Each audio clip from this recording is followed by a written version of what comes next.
السلام علیکم، بسم اللہ الرحمن الرحیم۔ میں میٹرک میں تھا جب دفعہ محبت کا مفہوم سمجھ آنے لگا تھا۔ اکیڈمی جاتا تھا جہاں ایک اور لڑکی بھی آتی تھی پڑھنے۔ کوئی ایسی خوبصورت تو نہیں تھی کہ اس کی تعریف میں آسمان کے کلابے ملا دوں، مگر کافی اچھی صورت تھی، وہ الگ بات ہے۔ اس وقت وہ مجھے سب سے خوبصورت لگتی تھی، بس ایک معاملے میں پیچھے تھی، پڑھائی میں بس پوری تھی، اور میں الحمدللہ پڑھائی میں کافی تیز۔ خیر، آتے جاتے سلام دعا ہونے لگی، کلاس میں تھوڑی گپ شپ ہونے لگی، جو رفتہ رفتہ گہری ہوتی گئی۔ نمبرز کا تبادلہ ہوا، رابطہ بڑھا، اور میں اس وقت ہواؤں میں اڑنے لگا تھا۔ آغاز شباب جو تھا، محبت ہو گئی، اور صحیح معنوں میں اسے اپنی فیورٹ لائف سمجھنا لگا تھا، اور فیوچر پلان بناتا اور ڈھیر ساری باتیں کرتا۔ میٹرک کے پیپر قریب آئے تو وہ پریشان ہونے لگی کہ اگر نمبر اچھے نہ آئے تو گھر سے بہت بے عزتی ہوگی۔ تسلی دیتا، لیکن اس کی پریشانی نہ دور ہوئی۔ کہتے ہیں کہ محبت ہو تو بندہ 100 راستے نکال لیتا ہے، تو میں نے بھی ایک دوست کا دوست ڈھونڈا جو بورڈ میں جاب کرتا تھا، اس سے بات کی، رابطہ کیا۔ ظاہر ہے ایسے کاموں میں رازداری اور پیسہ دونوں چلتے ہیں۔ رازداری تو دے دی، لیکن پیسے کا مسئلہ تھا۔ ظاہر ہے اپنی محبت سے کیسے مانگتا اور گھر والوں سے کیا کہہ کر لیتا۔ مل تو جاتے، لیکن بتانا پڑتا کیا کرنے ہیں۔ خیر، پاکٹ منی کچھ ادھار کچھ بہانے کر کے گھر والوں سے پیسے اکٹھے کیے اور دے دیے۔ اپنی محبت کو یقین دلایا کہ اب پریشانی کی کوئی بات نہیں، پیسے اتنے ہی جمع ہوئے تھے کہ ایک کا ہی کام ہو سکتا تھا، مجھے اپنی کوئی پریشانی نہیں تھی۔ خیر، اس سب کے باوجود میری محبت تھوڑا پریشان تھی۔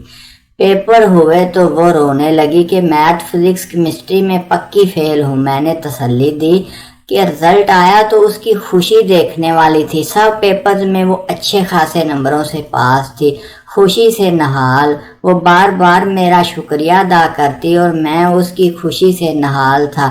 میٹرک کے بعد اکیڈمی بدلی تو وہ کسی اور اکیڈمی چلی گئی، میں کسی اور میں نے کوشش کی ایک ہی اکیڈمی میں جائیں، لیکن ایسا ممکن نہ ہو سکا۔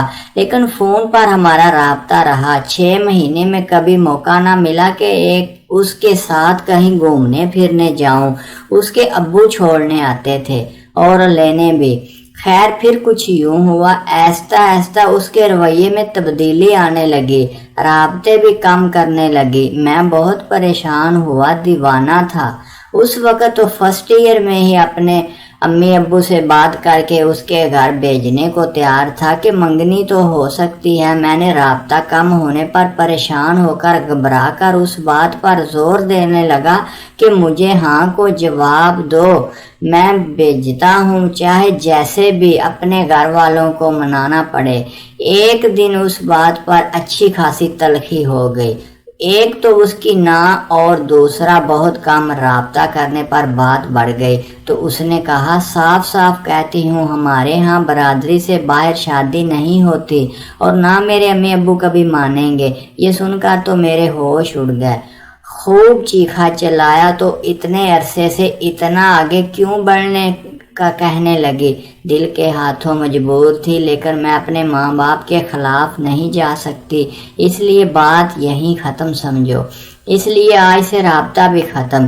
وہ دن جتنا ڈپریشن میں گزرا نہیں بھول سکتا۔ اس کا نمبر آف ہو گیا، فیس بک آئی ڈی بھی بند، واٹس ایپ بھی۔ میں پاگلوں کی طرح کبھی یہاں میسج کرتا، کبھی وہاں، لیکن سب کوششیں بے سود۔ اس کے بعد خیر ایک عرصہ ڈپریشن میں گزرا۔ صاف اور سیدھی بات ہے، میں اس معاملے میں صاف فیئر اور سنسیئر ضرور تھا اور خلوص سے اسے اپنا ماننا تھا، لیکن کوئی